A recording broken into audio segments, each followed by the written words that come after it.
नमस्कार, your money में आपका स्वागत है। आपके साथ मैं हूं स्वाति। आज हमारा फोकस होगा इंश्योरेंस पर और सवालों के जवाब देने के लिए हमारे साथ है अपनापैसा.com के सीईओ हर्ष रूंगटा। स्वागत है आपका शो में हर्ष।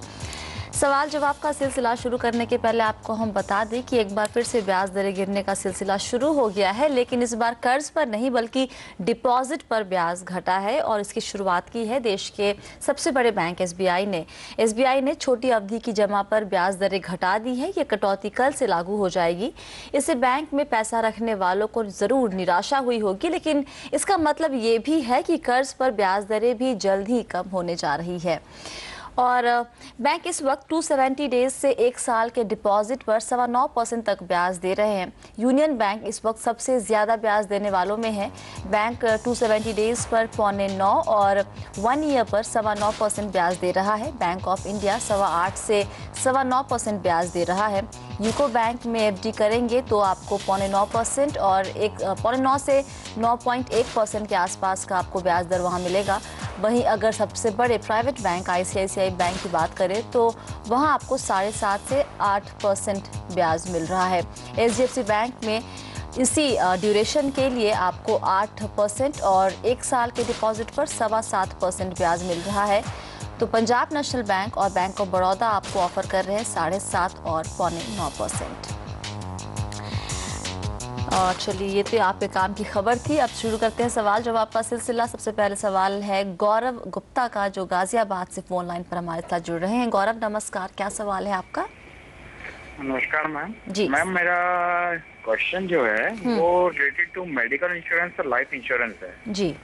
मैंने बेसिकली मेडिकल इंश्योरेंस के बारे में लिख के भेजा था। वैसे तो जी मेरा कंसर्न बेसिकली मेडिकल जो हेल्थ इंश्योरेंस होते हैं इसके बारे में है। यूजुअली थोड़ा सा एक माइंड में ये इजीली रहती है कि काफी सुनते हैं कि आर्ग्यूमेंट्स होते हैं, थर्ड पार्टी पेमेंट्स होती हैं, कुछ तरीके की चीजें रहती हैं। जी जी तो मैंने काफी सर्च किया तो मैंने ये देखा कि यूजुअली जो नेशनलाइज्ड बैंक है हमारे यहाँ के, वो कुछ डिफरेंट इंश्योरेंस एजेंसीज के साथ टाई अप करके कुछ हेल्थ प्रोडक्ट ऑफर करते हैं तो जो कि काफी सस्ते होते हैं कंपैरेटिवली। अगर किसी ओरिएंटल इंश्योरेंस है, कोई और इंश्योरेंस एजेंसी है, उनसे अगर आप डायरेक्टली फैमिली फ्लोटर प्लान लो, मैं फैमिली फ्लोटर प्लान लेना चाहता हूँ, जी जी उनके कंपैरेटिवली सेम प्रोडक्ट को अगर कंपेयर करें तो काफी चीप होते हैं ये। तो मुझे इसके बारे में पूछना है कि ये लेने चाहिए, इनमें कुछ अंडरलाइनिंग्स या कुछ तरह की चीजें होती हैं, ये एज गुड एज जो इंडिविजुअल लेते हैं वैसे ही, इंडिविजुअल मीन्स डायरेक्ट एजेंसी से लिए जाएं वैसे ही होते हैं,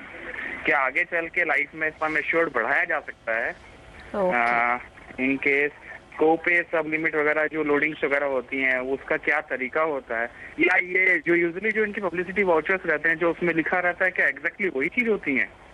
ऑलराइट, चलिए जान लेते हैं हर्ष से। हर्ष बताइए, जो बैंक ऑफर करते हैं इंश्योरेंस पॉलिसीज, वो कैसे अलग होती है अगर आप सीधे इंश्योरेंस कंपनी से कोई पॉलिसी लेते हैं तो आई थिंक बहुत ही अच्छा सवाल किया है गौरव आपने, क्योंकि ये काफ़ी अब प्रचलन हो रहा है हेल्थ इंश्योरेंस पॉलिसीज़ का नेशनलाइज्ड बैंकों के जरिए।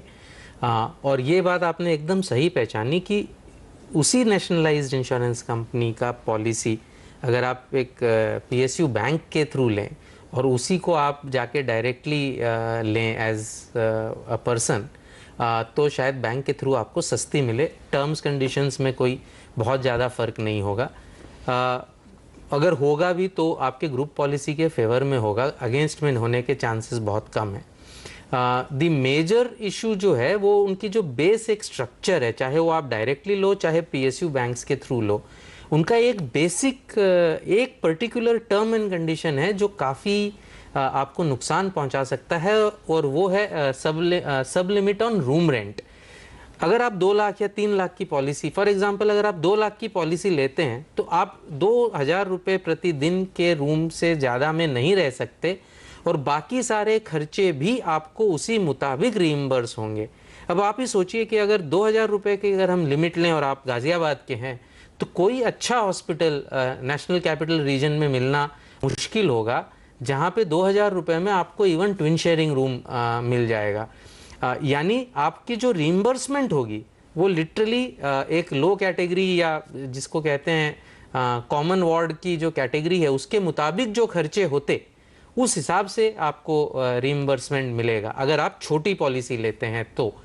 तो ये एक ध्यान में रखने की चीज है, चाहे ये पॉलिसी आप डायरेक्टली उन इंश्योरेंस कंपनी से लें या पीएसयू बैंक्स के थ्रू लें। अगर लेना ही डिसाइड ही कर लिया तो पीएसयू बैंक्स के थ्रू लें। इस चीज को ध्यान रखें जो मैंने आपको कहा है।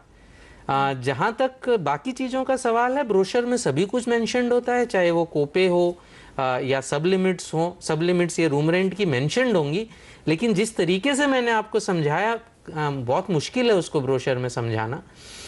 और रहा सवाल बढ़ाने का, तो जब भी आप बढ़ाएंगे, अगर अवेलेबल है वो पीएसयू बैंक के थ्रू हायर अमाउंट्स, तो ऑब्वियसली जो प्री एग्जिस्टिंग डिजीज है या और जो सारे टर्म्स एंड कंडीशंस हैं वो सारे इंक्रीज्ड अमाउंट के लिए फिर से सेपरेटली अप्लाई होंगे। और बाकी उसमें कोई प्रॉब्लम नहीं है। ऑलराइट।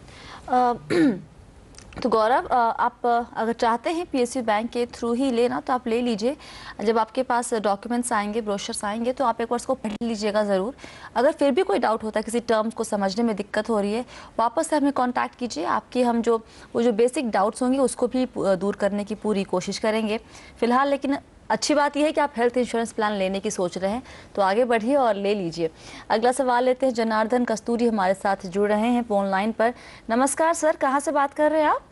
मैं बोल रहा हूँ से। जी, क्या सवाल है आपका? मुझे ये पूछने का है, मैंने LIC में जो मेरा लड़का और लड़की के लिए 1997 में LIC यूनिट प्लस में डाला था। जी जी। और LIC यूनिट प्लस 180 टेबल। अभी उनका आज का तारीख में देखा जाएगा तो कुछ ये नहीं है वैल्यू, जो मार्केट वैल्यू के हिसाब से मैंने 3 साल भरा था, 10-10 हजार, 30,000 3 पॉलिसी भरा था। टोटल अमाउंट 1 लाख होता है। अच्छा। हाँ। तो उसमें कुछ फायदा भी नहीं है। क्या वैल्यू है अभी फिलहाल? हाँ, अभी क्या वैल्यू आपको दिख रही है उसमें? अभी कुछ उसका NAV वैल्यू है 11 रुपीज 20 पैसा कुछ है। ऑलराइट। 90,000 से ज्यादा दे रहे हैं या फिर कम है अभी? नहीं, कम आ रहा है। कम आ रहा है फिलहाल। Okay, alright. बताइए क्या करना चाहिए? 3 पॉलिसी है, एक ही पॉलिसी 3 अलग अलग मेंबर्स के नाम पर है, और रिटर्न की अच्छी उम्मीद थी लेकिन निराशा। तो क्लियरली ये जो एंटायर जो 2010 के पहले का जो यूलिप सेल्स की जो इश्यूज थी, जनार्दन जी भी उसी का शिकार हुए हैं। इसमें अगर आपने कहा था शायद LIC मनी प्लस, और अगर इसमें आपने इक्विटी स्कीम में डाला है तो अगर इसके रिटर्न्स आप उठा के देखेंगे, चार्जेस की बात रहने दीजिए, वो तो चले गए, चार्जेस तो कट गए और चले गए। इवन जो आपका फंड में पैसा गया है उस पे जो रिटर्न है, आपको स्क्रीन पे दिख रहे होंगे 3 साल और 5 साल के रिटर्न, वो अपने कंपैरेटिव जो उनका बेंचमार्क है, निफ्टी है, उससे बहुत कम है। 3 साल का पॉइंट टू पॉइंट रिटर्न ले लें या 5 साल का पॉइंट टू पॉइंट रिटर्न ले लें, और इवन अगर हम एक अच्छे म्यूचुअल फंड से कंपेयर करें, सिमिलर डाइवर्सिफाइड म्यूचुअल फंड से उसको कंपेयर करें, तब तो बहुत ही कम है। यानी कि जितना कट चार्जेस भी लग गए आपके और जितना पैसा फंड में गया उस पर भी रिटर्न अच्छा नहीं मिल रहा है। अब शायद इसमें आपके कोई सरेंडर चार्जेस नहीं है, तो इसको आप एक मिस्टेक समझ लीजिए, अपने पैसे निकाल लीजिए, और अगर इक्विटी में ही रखना है तो कोई अच्छा इक्विटी म्यूचुअल फंड ढूंढिए जिसमें आप ये पैसा डाल सकें। ऑलराइट, चलिए वक्त है फिलहाल एक छोटे से ब्रेक का। ब्रेक के बाद हम कुछ और सवाल लेंगे, जवाब देने की कोशिश हम ज़रूर करेंगे। अगर आपके पास भी कोई सवाल है तो आप हमें ईमेल कीजिए email@moneycontrol.com पर। जब भी आप हमें सवाल भेजते हैं तो प्लीज़ अपना नाम, शहर का नाम और कॉन्टैक्ट नंबर ज़रूर लिखिए। आप योर मनी को फेसबुक पर भी फॉलो कर सकते हैं। आपको विजिट करना है facebook.com/आवाज़-योर-मनी। सवाल पोस्ट करने के साथ साथ आप यहाँ पर योर मनी के पुराने एपिसोड भी देख सकते हैं।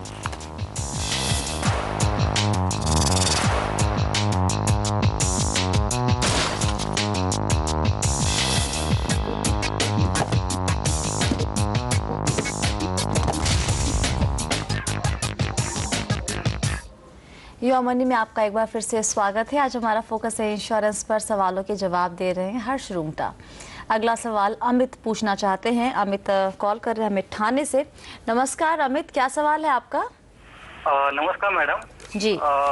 मेरा सवाल टर्म इंश्योरेंस के बारे में है। मैं टर्म इंश्योरेंस लेना चाहता हूँ, तो उसने पूछना है कि वो LIC के थ्रू लूँ या प्राइवेट कंपनी के थ्रू, प्राइवेट इंश्योरेंस कंपनी के थ्रू। अच्छा, ये सवाल कई बार पूछा गया है शो में। LIC का नाम इतना ज़्यादा, पहुंच बहुत ज़्यादा है, लोगों का भरोसा बहुत ज़्यादा है कंपनी के ऊपर, तो हमेशा एक सवाल आता है कि भरोसा किस पे करें, LIC पे के साथ ही जाए या फिर किसी प्राइवेट कंपनी के साथ? खैर इसी को ब्रांड की स्ट्रेंथ कहते हैं। सो ऑब्वियसली इतने सालों से LIC काम कर रहा है तो उनकी ब्रांड बहुत ही स्ट्रांग है। अब जहाँ तक ऑनलाइन टर्म प्लान या सिर्फ टर्म प्लान का सवाल है, तो टर्म प्लान बहुत ही सिंपल प्रोडक्ट है। यानी अगर आपकी डेथ होती है तो फैमिली को पैसा मिलेगा। राइट। तो सिंपल प्रोडक्ट में आई थिंक प्राइस सबसे बड़ा फैक्टर होता है। दूसरा ये है कि आप चाहे किसी से भी लें, अगर आप पूरा और कंप्लीट डिस्क्लोजर करेंगे तो क्लेम मिलने में कभी भी दिक्कत नहीं आएगी, बशर्ते कि आपने कंप्लीट डिस्क्लोजर किया हो। तो आई थिंक अमित जी आपको कंप्लीट डिस्क्लोजर पे इम्पोर्टेंस देनी चाहिए। अगर आप कंप्लीट डिस्क्लोजर करते हैं तो फिर फ़र्क नहीं पड़ता कि आप किससे टर्म प्लान ले रहे हैं। और मेरे ख्याल से आपको ऑनलाइन टर्म प्लान के लिए जाना चाहिए। आप को 50 लाख रुपए का लेना है तो आपको काफ़ी फ़र्क पड़ सकता है। अगर आप ऑनलाइन लेने जाएंगे तो आपको 7,500 से 9,000 रुपये तक में 50 लाख सालाना में आपको 50 लाख तक का टर्म प्लान मिल जाएगा। यही अगर आप ऑफलाइन लेंगे, LIC से लेंगे तो काफ़ी महंगा पड़ेगा। एंड रिजल्ट इज आप टर्म प्लान जरूर लीजिएगा। अगर आप ऑनलाइन नहीं जाना चाहते कोई कारण से तो भी टर्म प्लान आप जरूर लीजिएगा। ये मेरे ख्याल से ज़्यादा इम्पॉर्टेंट है। अगर आप पूरा डिस्क्लोजर कर सकते हैं, कंप्लीट डिस्क्लोजर करके पॉलिसी लेना चाहते हैं तो ऑनलाइन लीजिए, ये हमारी सलाह होगी। ऑलराइट, तो आपको हम यही सलाह देंगे कि आप टर्म प्लान ज़रूर लीजिए। पसंद आपकी होनी चाहिए। आपको बस इतना बता दें कि जो प्राइवेट कंपनियां हैं वो ऑनलाइन टर्म प्लान ऑफर करती हैं। LIC के पास फ़िलहाल कोई ऑनलाइन टर्म प्लान नहीं है, तो प्रीमियम का जो डिफरेंस है वो काफ़ी ज़्यादा आ जाता है। अमित, तो अभी जो 2 ऑनलाइन टर्म प्लान आपको हम बता दें, कोटक का E-टर्म या फिर E-प्रेफर्ड, जहाँ 50 लाख के सम एश्योर्ड के लिए कवर के लिए आपको 7,360 रुपये पर एनम प्रीमियम भरना होगा। वही ICICI प्रू आई केयर के लिए आपको 9,214 रुपये सेम ड्यूरेशन के लिए, मतलब 30-30 साल का हम अगर टर्म लेके चल रहे हैं तो आपको 9,214 रुपये का प्रीमियम सालाना देना होगा। अब ये कॉल आपको लेना है और सभी कंपनियों को, क्योंकि IRDA रेगुलेट करता है, उनकी नज़र है कंपनियों के ऊपर, तो ये आपके ऊपर निर्भर करता है कि आप अपनी जितनी भी जानकारी जो मांगी गई है वो कितनी सही देते हैं। अगर आपने सही जानकारी दी है, क्लेम आपके फैमिली को मिलने से कोई कंपनी मना नहीं कर सकती है। तो इसलिए आप क्लेम अगर चाहते हैं कि फैमिली को मिल जाए तो कोई भी जानकारी छुपाइए मत। अपनी कोई बीमारी है, कोई आपकी हैबिट है जिसको आपको लगता है कि बताना चाहिए, वो आप कंपनी को ज़रूर डिस्क्लोज कीजिए। अगला सवाल लेते हैं। आलोक अग्रवाल हमारे साथ जुड़ रहे हैं फोन लाइन पर मुंबई से ही। आलोक नमस्कार, क्या सवाल है आपका? Good evening. My question is, I already have a term plan with HDFC Life, which I'm covered for 1 crore. And basically now I have my daughter who just turned 2 years, and I was planning to take a child plan for her to take care of her education and future expenses. So I want your advice on as to which child plan currently out of the available in the market are the better ones to choose from, and what are the basic things which I have to evaluate before entering a child plan. Alright, चलिए, तो आलोक जी को एक child plan लेना चाहिए या फिर निवेश के दूसरे ऑप्शन को भी चेक करना चाहिए, बताएंगे हम इस छोटे से ब्रेक के बाद। आप बने रहिए योर मनी के साथ।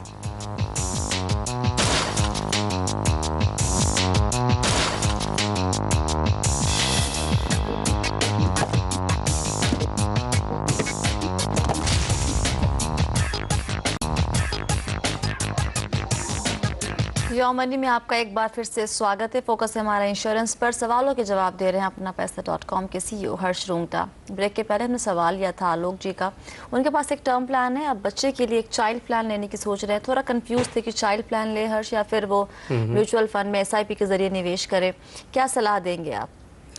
तो आई थिंक लोगों में ये गलत फहमी है कि कोई भी चीज़ इन्वेस्टमेंट जिसमें भी करें उस स्कीम में चाइल्ड नाम होने से वो चाइल्ड के लिए ठीक रहेगा, ऐसा कोई ज़रूरी नहीं है। आपको जितने साल करना, अब इनकी तो बच्ची, आलोक जी आपकी तो बच्ची शायद 2 साल की है और काफ़ी टाइम है, आपका नज़रिया 10-15 साल का है, तो आपको इक्विटी में एक्सपोजर लेना चाहिए।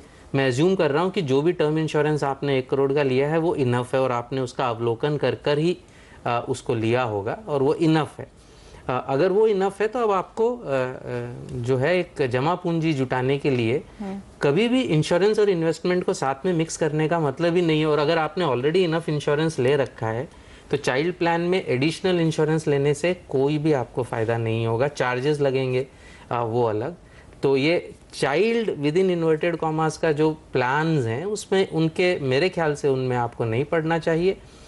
आप चूंकि लॉन्ग टर्म है, आप म्यूचुअल फंड्स अप टू 90% आप जा सकते हैं, ओवरऑल आपका एसेट एलोकेशन देखने के बाद कह सकते हैं, लेकिन आप 80 से 90% depending on your risk profile आप इक्विटी में एक्सपोजर ले सकते हैं।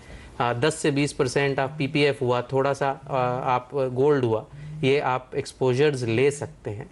तो ये मेरे ख्याल से आप म्यूचुअल फंड्स देखें, कोई भी अच्छे म्यूचुअल फंड्स देखें, आप HDFC टॉप 200 है, सिस्टमैटिक इन्वेस्टमेंट प्लान करिए, फ्रैंकलिन ब्लू चिप है, DSP ब्लैक रॉक टॉप 100 है, कोई भी प्लान्स आप चूज़ करिए। बाकी के जो 10-20% है वो आप PPF में या फिर गोल्ड फंड में आप एक रेगुलर सिस्टमैटिक इन्वेस्टमेंट प्लान के द्वारा इन्वेस्ट करें।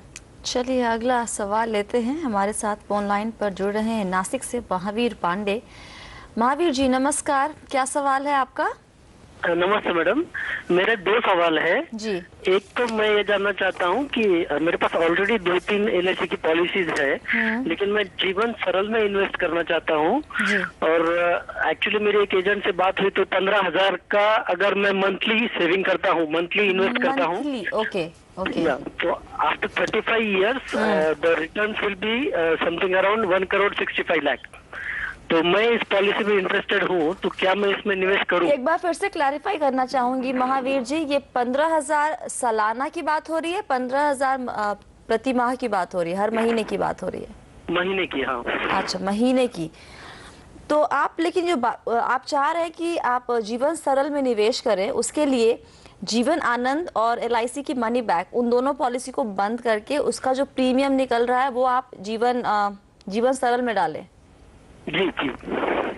अच्छा, मुझे कोई मतलब समझ में नहीं आता है। एक तो आप 3 पॉलिसी, आप 1-2 पॉलिसी ऑलरेडी आपके पास है। अगर आप निवेश के नज़रिए से ही देख रहे हैं तो आप ऐसे भी गलत जगह फंसे हुए हैं, तो फिर आप क्यों 2 पॉलिसी बंद करके तीसरी में घुसना चाहें? बिल्कुल ये क्लियरली मिससेल हो रहा है। 15,000 रुपये अगर आप इसका IRR निकालेंगे, आपने खैर साल लिखा था, लेकिन अगर आप इसको महीने में ले लें, 15,000 रुपये अगर पर माह आप दे रहे हैं तो यानी साल के आप 1,80,000 दे रहे हैं, 35 साल तक देंगे, उसके बाद आपको 1.65 करोड़ मिलेंगे। बहुत ही सिंपल है।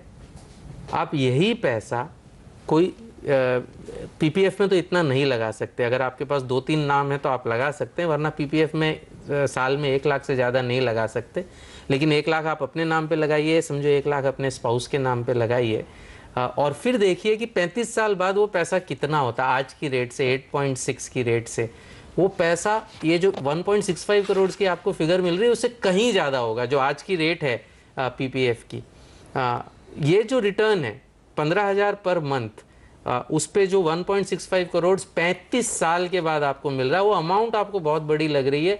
रिटर्न ये 5.5 से 6% का है। तो 6% के रिटर्न में आप क्यों पैसा डालना चाहते हैं, मुझे समझ में नहीं आता।